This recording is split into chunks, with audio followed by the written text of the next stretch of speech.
Hi, Hello. everyone. Welcome to the Eating Disorder Hope Google Hangout. We're so glad that you could join us this evening. And we are joined by our president and founder, Jacqueline Eckern, as well as our special guest for this evening, Brian Cuban. And Brian is a speaker as well as an author. He has written the book Shattered Image, My Triumph Over Body Dysmorphic Disorder, where he chronicles his firsthand experiences from an eating disorder and drug addiction and body dysmorphic disorder. And Brian has just been a tremendous influence in the eating disorder community, raising awareness about what an eating disorder is, as well as breaking so many stigmas. And we're so happy that you could join us tonight, Brian. Thank you. Oh, I'm honored you would have me on. Thank you. Thank you so much. Well, tonight we're going to be discussing trauma and just how trauma can be related to an eating disorder. And we know you've experienced a lot of things firsthand yourselves, so we'd love to talk to you a little bit about it. But first, can you just share a little bit about yourself and your recovery from an eating disorder? Sure. Well, I'm 54 years old. I live in Dallas, Texas. I first became anorexic back in, probably called OSFED, back in 1979 as a freshman at Barron at Penn State University.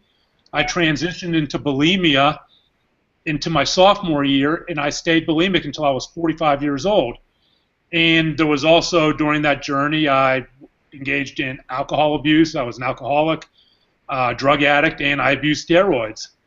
There was also depression, 2 trips to a psychiatric facility, and a near-suicide attempt before I finally moved into recovery.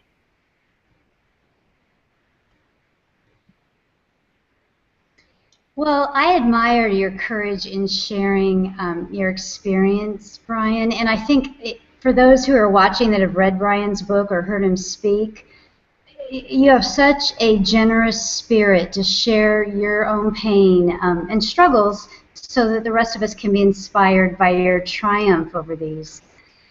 How do you think that trauma was the underlying relationship with your eating disorder, would you say?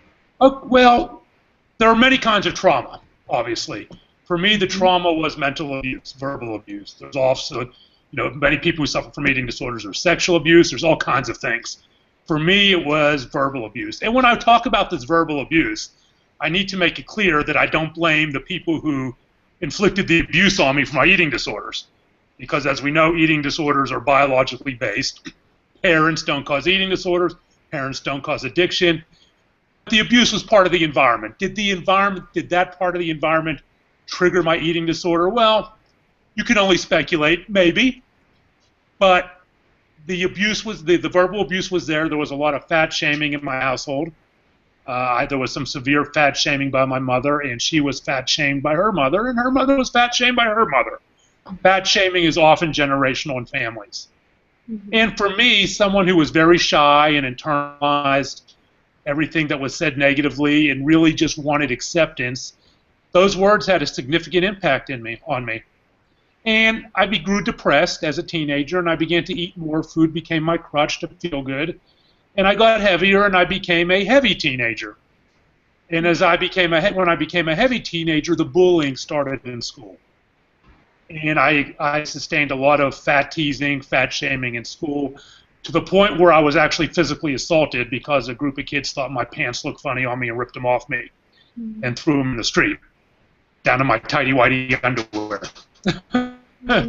So that all kind of came together for me to start seeing myself as this kind of fat little kid who couldn't stand up for himself, a fat pig that his mother would call him, and a dumb bunny that his mother would call him, and that's how I would see myself when I looked in the mirror.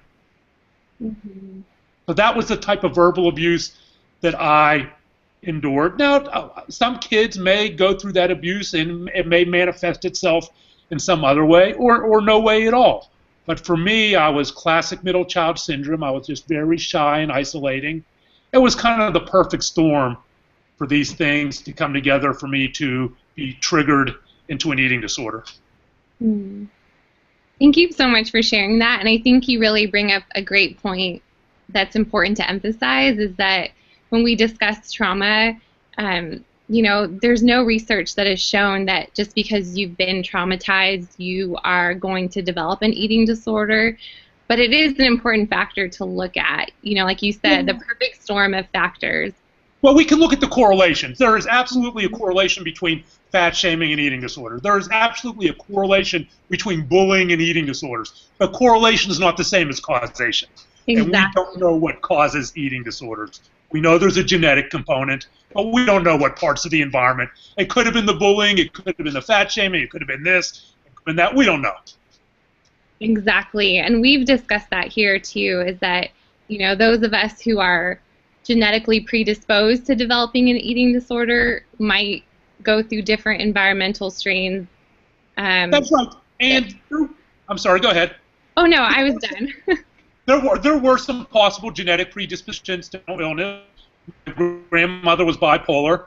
My mom was a, quote, food addict, compulsive eater. So when you look back, there were things that could have been handed down genetically. Right. So Exactly.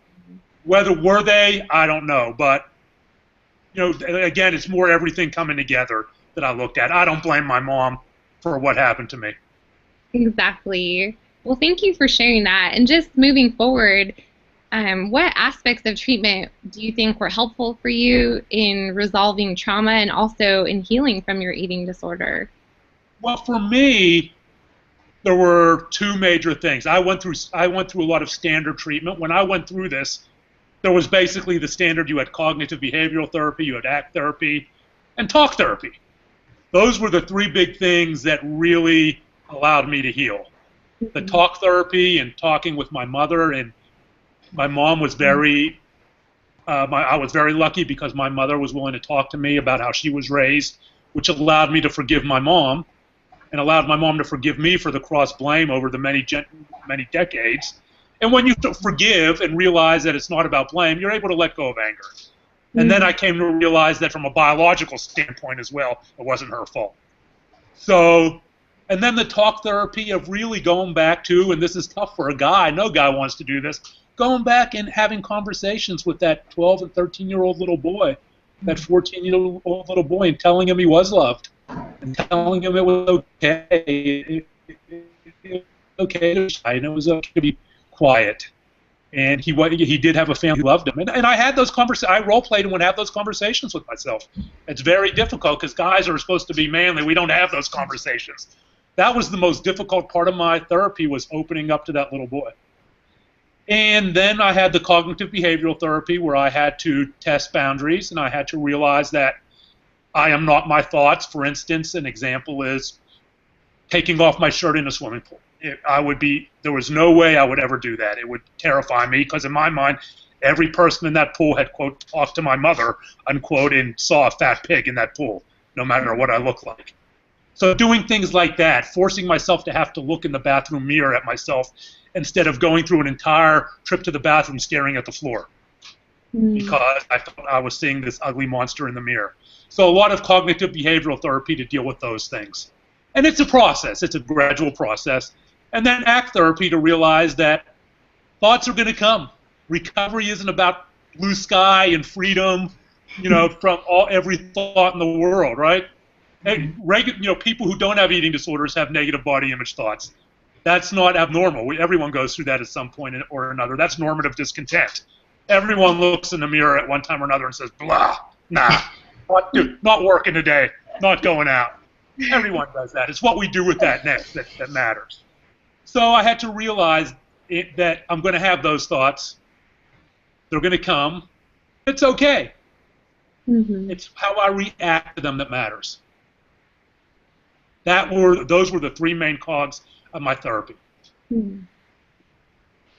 So it was CBT, some talk therapy, and sort of renegotiating your relationship with your inner child or inner 12-year-old. Absolutely.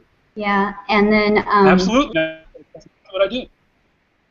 Yeah, I can really relate to that, Ryan, because and ACT therapy, those were very similar in my own treatment too, and I agree that with trauma, it is often a case of going back to where the age of that you were at where you felt some trauma or experienced trauma, and loving and accepting that childlike part of yourself that still resides in your soul, and meeting that part of yourself with compassion and non-judgment, regardless of how you might have been treated at the time. Absolutely, and I think this is a huge barrier to males in recovery. Stopping the behaviors, the drugs, the alcohol, the binging and purging, and white-knuckling those and stopping them were easier than peeling back those layers of my life, my childhood. I didn't want to face that, and it's a reason why I think people relapse. Because you stop the behavior and you deal with the behavior, but you don't deal with how you got there. Because that's much more painful. You know, going back and dealing with that relationship with my mom, dealing with that verbal abuse. At least for me, you don't want to do that. You know, you just give me this, give me that. I can stop the behavior, but then you're vulnerable to the next trigger. So, yes, going back to my inner child, something that God would cringe to say, and which is the reason I think guys may have more trouble in eating disorder recovery. It was a big part. Mm-hmm. And the CBT component that you talked about, as a therapist, that's been big with the clients that I've worked with, and in my own recovery it has too. And I still am constantly using CBT to identify kind of erroneous going down to the pit of depression thought and fix it. I lost your voice. Oh. There we go. Yeah, I was just saying that the CBT therapy is still a constant that I use, and clients of mine in the past have used. It's really an ongoing coping skill of sort of reframing how you're perceiving life to be more balanced, so everything doesn't either super elate you or destroy you. Absolutely. You know what that means? It means you are self-aware in your recovery. And if you're not self-aware in your recovery, that makes it tough to move forward. Yeah. Yeah. Well, what encouragement would you offer to someone, Brian, who has suffered with trauma in their past and is struggling with an eating disorder now? The one thing I tell everyone, and it's the constant of emails I get every week, is that no matter how alone you think you are not alone. You just have to drop that wall of shame for 1 second and allow yourself to be loved, and allow yourself to love other people, and allow yourself to trust. Because there are people that want to help you. We force our mind to tell us that we are unloved, that we are unworthy, that we are not enough, and that we therefore isolate ourselves because we have created this world of rejection. But you are loved. You are not alone. There are resources. There are people. I'm out there, and that is the one piece of first advice I give to everyone, because that's what I wanted to know. I was in my 40s. I thought I was the only one, and I'm in my 40s and the internet existed. I thought I was the only one, and I wouldn't go look because I was afraid I would find out I was the only one. That was the world I created, and that is the world people create, because we realize that all we have is our eating disorder. It's what gets us through the day. It's what we view as survival. We don't want to give that up, so it's easier to say, I'm alone in this. But you're not. That is such a great point, Brian. Thank you for sharing that. And you're right. We have such an amazing community here. I think people in the eating disorder community, there are so many people who have been through an eating disorder or trauma or both and truly understand and want to help other people who are suffering. So thank you for sharing that. And I would like to also add that we have some great resources too. And I know you do as well, Brian, and those are just some of the few resources that are available for people who are struggling and may not know where to turn for help. Eating Disorder Hope has some wonderful resources. I highly recommend it to people who come to me. Thank you so much. And I guess we want to just ask and share for our viewers who are watching, if you could maybe share with us what things have helped you maintain recovery in the long term. And I know sometimes with trauma, there can be things down the road or different experiences in life that kind of re-trigger that. So what has helped you maintain recovery? Absolutely, and let me give you an example. My biggest weak spot today is my relationship between food and exercise, because I was exercise bulimic for many, in addition to being traditionally bulimic. And so even today, my mind can tend to convert food to numbers automatically. Mm-hmm. And then you start thinking about exercise.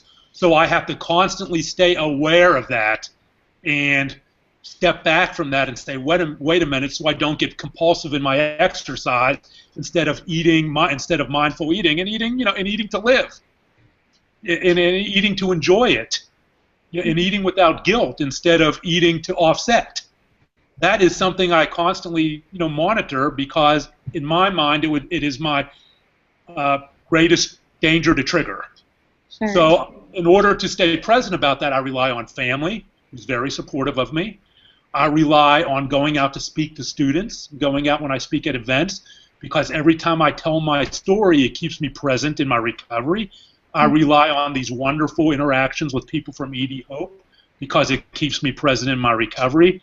I rely on the wonderful people I've connected in social media with and talk to them, and the people I talk to on Cyberdust, and the people I talk to on Facebook about eating disorders and discuss recovery with, because all of that keeps me present in where I am. It takes a community. It takes a village in eating disorder recovery.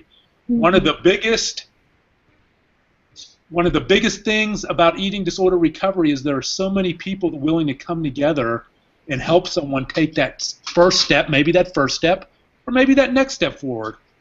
And so I rely on all of that. And I rely on my strength. Every week, clockwork. No stigma. No stigma to that. I am there every Tuesday morning. And we talk about this stuff. We visit that inner child, baby.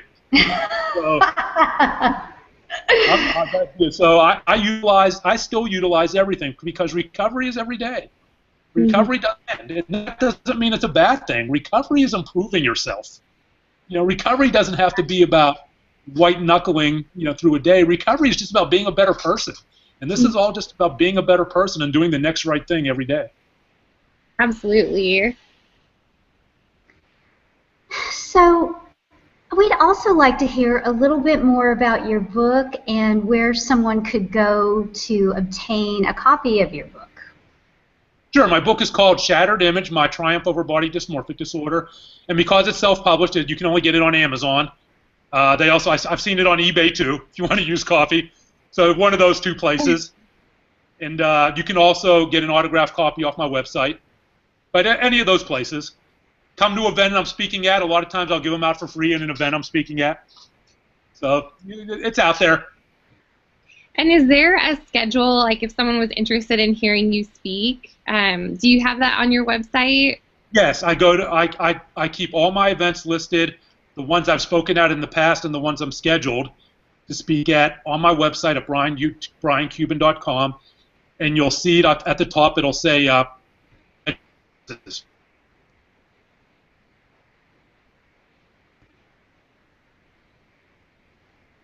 and I have some next week I'm speaking at a anti-steroid event. I abused steroids and almost lost my leg.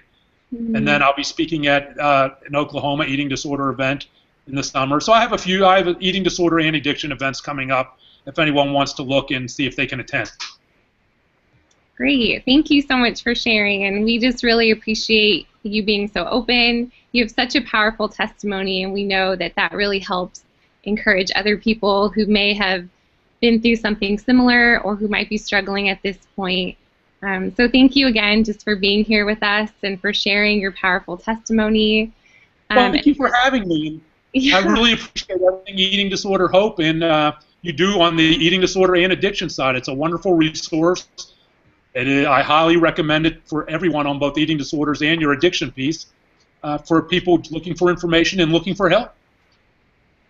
Thank you, Brian. It's just like you said, that it takes a village, and we're all in this together. We make up this incredible community that is just so eager to help other people. I agree. And people can access, I am very accessible for anyone looking for support. You can also email me at brian@briancuban.com. Wonderful. Thank you. And again, your website is briancuban.com for people who are looking to find out some more information about you or your book. And we'll also be giving away, or you'll be giving away, a signed copy of your book to one of our participants tonight, which we'll be announcing after we're done. Right. So thank you for giving that away. It's very generous of you. My pleasure. And just for our viewers who are out there, we just also want to remind you that there are tons of resources on our website as well, eatingdisorderhope.com. Great inspirational stories of recovery. We actually have Brian Cuban's inspirational story of recovery on our website, as well as one of your videos that we'd love for you to check out. And just to leave you with a note of encouragement that if you have been through any sort of trauma and you're suffering with an eating disorder, that hope and recovery and healing is possible. And just like Brian said, it's just about reaching out and asking for help. There are tons of people here in this community that are wanting and willing to help, and you are loved and you are worthy of love and recovery, and all of us here are definitely here for you. So recovery is step by step. Just don't be afraid to take that first little step. Absolutely. And like you said, choosing the next right step every day. So that's right. On that note, thank you again, Brian. We loved having you here with us tonight, and we appreciate your time. Thank you, Brian. Thank you both very much. I look forward to talking with you both again. Thank you, Brian. Thank you, everyone. Have a good night. Have a good one. Bye-bye.